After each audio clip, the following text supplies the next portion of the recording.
Buenas tardes, nos encontramos en la casa del señor Jesús Solórzano, ingeniero agrónomo y trabaja en el Ministerio de Agricultura y Ganadería. Hoy nos va a compartir cómo hacer un huerto en casa. Bueno, muy buenas tardes. Creo que es muy oportuno en estos tiempos de poder aportar con ciertas herramientas para aprovechar los tiempos que estamos en casa. Entonces, hoy vamos a hacer, como lo dijo, un huerto, ¿no? Un huerto es un lugar, un pequeño lugar donde podemos cultivar ciertas hortalizas,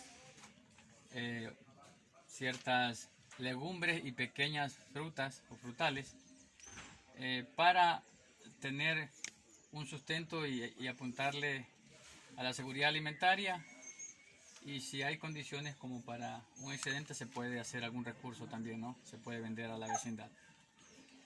Hoy vamos a hablar sobre los temas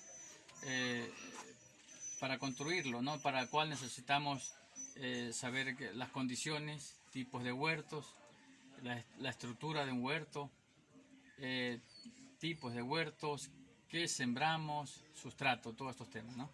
Entonces vamos a comenzar a hablar primeramente de las condiciones. Entonces, para hacer un pequeño huerto tenemos que partir de el espacio que contemos. A veces no es necesario tener un espacio grande, puede ser en una terraza, puede ser en una esquina, siempre y cuando tengamos luminosidad, donde el sol llegue en forma directa. También es necesario que estemos cerca de una fuente de agua. También es necesario que le demos seguridad al huerto, porque a veces hay especies menores como gallinas u otras especies que puedan dañar nuestro cultivo. Y también hay que tomar en cuenta que tenemos que darle mucho amor y ganas a lo que vamos a hacer. Entonces esas serían las condiciones principales para establecer un huerto. Vamos a hablar sobre los tipos de huertos. Hay muchas clasificaciones de los tipos de huertos. Hay muchos actores, pero bueno, yo más bien en este caso quiero hablar que hay huertos tipo eras, ¿no? Como el que estamos viendo hoy. Las eras eran unos tipos de huertos que se ha venido perdiendo esta tradición. Eran costumbres más ancestrales de nuestros papás, nuestros abuelos, donde ellos plantaban siempre sobre el suelo, o sea, sobre ciertas estructuras se hacían las eras, ¿no? Muy típico de la zona de Manabí, Guayas. Sería un tipo de huerto. También hay huertos sobre el nivel del suelo, donde cuando tenemos espacio y el suelo es rico, podemos hacerlo sobre el suelo, levantando ciertas camas con tablas o algún material que nos sirva. Y podemos sembrar sobre el suelo. Podemos también decir que hay huertos pequeños, hay huertos grandes. Los huertos pequeños son más ideales para la zona urbana. En este caso es una zona urbana y un huerto pequeño nos cae muy bien. En el campo podemos hacer un huerto más grande, podemos hacer ya un huerto de más extensión porque hay más espacio. El tipo de estructura. Bueno, en este caso, por las condiciones climáticas que tenemos ahora, se vuelve necesario hacer un tipo invernadero. En este caso es un mini invernadero, como pueden observar, donde se lo construye en una forma curva, no plano, porque cuando templamos plástico en forma plana tenemos el problema de las bolsas de agua y se nos termina rompiendo. Entonces aquí, como ustedes verán, esto va en forma de parábola, podríamos decir, o curva, donde el plástico va encontrando resistencia y solo se lo templa en los extremos, se lo asegura y tenemos un plástico bien templado. Es necesario, cuando vamos a hacer ya a templar el plástico, usar las horas donde hay más sol para que lo ayude a dilatar. Entonces es importante tener esos detalles, ¿no? Podemos trabajar con madera, puede ser con guadúa, según en la temporada, porque ya en los meses de mayo, junio y julio tenemos condiciones para hacerlo al aire libre, y en las zonas de lluvia, sí, cuando ya comienza la lluvia, ciertas hortalizas que son más delicadas sí deben estar bajo invernadero.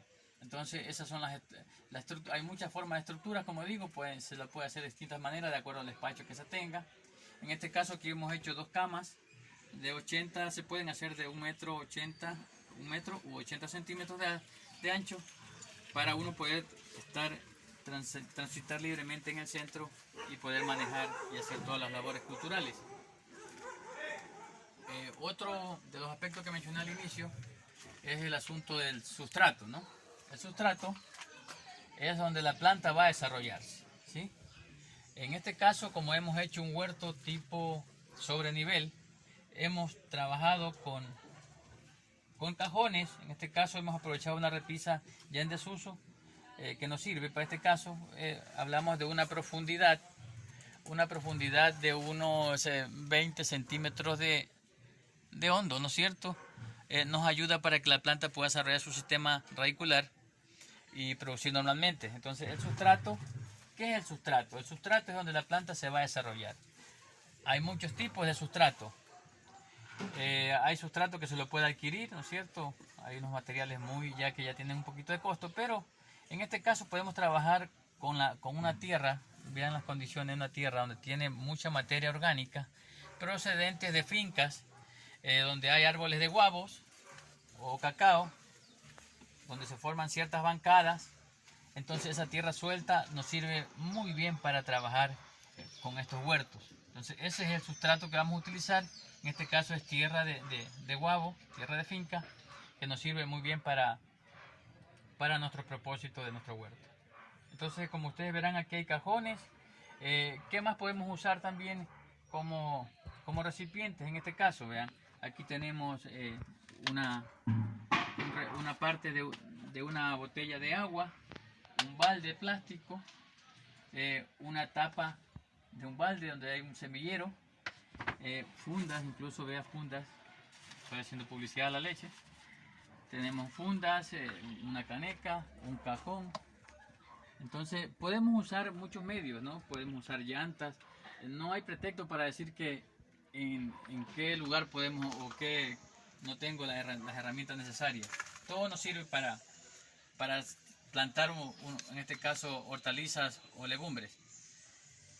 Entonces ya hemos hablado de los materiales. Hay algunas cosas que deben considerar. Por ejemplo, cuando usemos maceta es necesario hacerle ciertas perforaciones, no debajo. En este caso el agua tenemos que racionalizarla, entonces hacemos huequitos a unos 3-4 centímetros de la base para que haya drenaje cuando tenemos exceso. No debajo, porque el agua se nos va muy rápido y vamos a perder agua, se nos va a dañar la estructura y eso no nos conviene. Entonces hay que tener en cuenta esos detalles. ¿Qué sembramos en un huerto?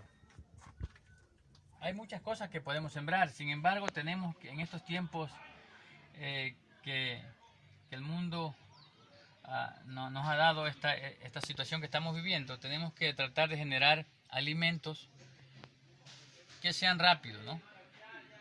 Y que también sean de uso diario. No podemos sembrar algo que de pronto en la familia no es muy comestible. Podemos sembrar, en este caso, ve aquí tenemos los cebollines, es un tipo de cebolla de hoja muy rico que se lo usan mucho en nuestros ancestros, mis padres, en Manaví especialmente, una cebolla que se la siembra en bulbos y comienza a crecer. Esta de aquí tiene 14 días exactamente porque fue sembrado el 29 de marzo, está entre 14 y 15 días. Tiene crecimiento rápido, nos va dando las hojas. Podemos verla acá en otro estado, como ya está creciendo, ya que esta hoja ya está para aplicarla a las comidas, a las ensaladas, al caldo, al seco, a lo que sea. Entonces es muy importante que sembremos hortalizas, en este caso, que críen muy rápido y nos generen alimentos. Otra es la hierbita, ¿no? O culantro, cilantro, como le decimos. Aquí tenemos hierbita de 3 fases. Tenemos una que fue sembrada después, esta acá es un poco mayor, y tenemos otra que fue sembrada unos 10 días, 15 días más atrás y ya está desarrollándose muy bien. Es necesario ir sembrando en escala para siempre estar abastecido en este caso del cilantro, que es una planta que todos los días lo necesitamos, o todos los días nos toca hacer compras y tenemos que ir gastando, ir saliendo acá para consumirla fresca. Entonces la cebolla, el culantro, podemos también sembrar la selga. Aquí tenemos bueno, un semillero, todavía no germina. La selga también es de crecimiento rápido, es muy nutritiva, tiene fibra, tiene hierro. También podemos sembrar aquí nosotros el rabanito si tenemos más espacio, que es una hortaliza muy rápida de máximo un mes para estar en cosecha. Podemos sembrar la cebolla blanca, en este caso, sembrando el bulbo y un parte del tallo de la cebolla blanca. Esto nos va a permitir tener más hoja y también tallo, y nos va a permitir tener también producción de cebolla blanca. Podemos sembrar tomate, pimiento, pero no les recomiendo que hagamos muchas plantas. En un huerto pequeño podemos tener unas 3, 4 plantas que pueden crecer desde abajo, envolviéndose, en este caso el tomate, para producir. Porque cuando ya sembramos tomate a mayor escala o más plantas, nos podemos quedar sin nada en el huerto. La idea es que tengamos una diversidad de plantas que nos permitan, que nos estén generando, en este caso, alimentación. El pimiento también, unas 2 o 3 plantas. También podemos complementar al huerto con plantas medicinales o también condimentos. Mire, aquí tenemos el oreganito, por acá tenemos el orégano le llaman. También podemos sembrar perejil, apio, hierbabuena, ¿cierto? Que son condimentos muy necesarios. Eso en lo que tiene que ver a priorizar qué podemos sembrar, ¿sí? Entonces, es importante también tomar en cuenta que el sustrato no va a estar todo el tiempo, ¿no? Es necesario irlo renovando. Cada 2, 3 cosechas podemos ir cambiando parte del sustrato para que las plantas sigan creciendo normalmente. Recordemos que el sustrato traído de finca trae microorganismos que son muy beneficiarios para que la planta se desarrolle. Entonces no debemos aquí, este sustrato siempre hay que cuidarlos. En un huerto es importantísimo y en todo cultivo no tratar de usar ningún tipo de químico en lo posible para tener alimentos sanos. Entonces aquí si tenemos un buen sustrato con microorganismos de montaña, si controlamos cuando tengamos algún tipo de problema con insectos plagas, tenemos que manejarlo bien integralmente. Cuando es pequeñas parcelas, en este caso un huerto, si yo tengo un tipo de larva la puedo eliminar manualmente, ¿no? Entonces no es necesario estar aplicando. Si ya tengo un problema más severo, puedo hacer algunos preparados con insecticidas orgánicos a base de ajo, cebolla, nin, ají. Entonces que nos resultan muy efectivos y son seguros para la salud humana. Entonces es muy importante el asunto de estar pendiente del riego, sí, también, ¿no? No nos podemos descuidar del riego, teniendo en cuenta de que la planta debe estar en capacidad de campo o un suelo que esté ni tan seco ni tan húmedo.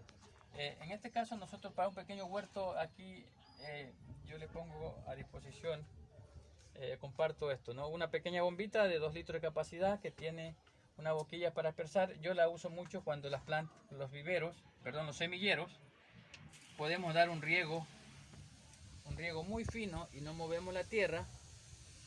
Entonces es ideal para cuando tenemos los semilleros, ¿no? Recordando que hay plantas que son de siembra directa y otras son de siembra que toca hacer primero un semillero. En este caso la lechuga, la selga, siempre es mejor hacer un semillero. La hierbita la podemos hacer en siembra directa, lo mismo que la cebolla. El riego es importante darlo en la tarde. Yo les recomiendo a partir de las 5 de la tarde, o si es posible a veces en la noche, usted si puede darle riego a sus plantitas, le cae mejor. Cuando ya tenemos plantitas donde van a consumir más agua, no nos ayuda mucho ya este tipo de aspersor. Entonces a esta bombita yo le he adaptado, la convierto en una regadera. Esta tapita de aquí es mi regadera, es una tapa de otro envase parecido a este que coincide, con orificios hechos con clavos calientes, un orificio más grande, para convertirla en una regadera. Entonces con las regaderas a veces se tiene problema porque no podemos llenar y cuando ya llevamos el agua se nos agota porque se va cayendo por los huecos. En este caso yo utilizo una metodología que vi en el internet y consiste en darle un poco de oxígeno, permitir la entrada de oxígeno al tanque que lo vamos a convertir en regadera. La bombita de dispersar, le ajustamos bien la tapa. Entonces le ajustamos. Verán, por efecto de físico, si esto entra aire, el agua va a salir. Si no, no va a salir, ¿no es cierto? Si yo tapo aquí, no hay salida de agua. Pero si suelto la entrada de aire, ustedes ven como ya podemos dar riego. Entonces, ya para estos cultivos que están más fuertes, podemos usar este tipo de regadera. Yo aquí paro el riego, se para y me voy al otro lado y optimizo el agua. Entonces ustedes verán, podemos hacerlo más fino si desean. Es cuestión de usar un clavo mucho más fino. Entonces es importante esta entrada de aire porque queda afuera para darle presión al agua y no desperdiciamos el agua mayormente. Bueno, hay muchas formas de aplicar riego. En una botella simple también le hacen huecos y pueden regar. Lo importante es que a la planta le demos todas las labores culturales en su debido tiempo para no descuidarla, ¿no? Y sobre todo darle mucho cariño. Espero que con este pequeño video le sirva a toda la población, en este caso urbana y también rural, ¿no? Para animarnos a hacer un huerto con la familia. Es una forma de integrarnos, de participar, tomando en cuenta que una cosa es comprar un tomate o un pimiento o una cebolla y disfrutarla, y otra cosa es cosecharla y disfrutarla. La sensación es doble. Entonces mi invitación es para que hagamos los huertos. Si alguien necesita algún tipo de asistencia técnica, para eso estamos nosotros los técnicos del Ministerio de Agricultura a las órdenes, para poderle dar cierta asesoría. Una buena tarde y no se olviden, en estos tiempos difíciles, quédate en casa.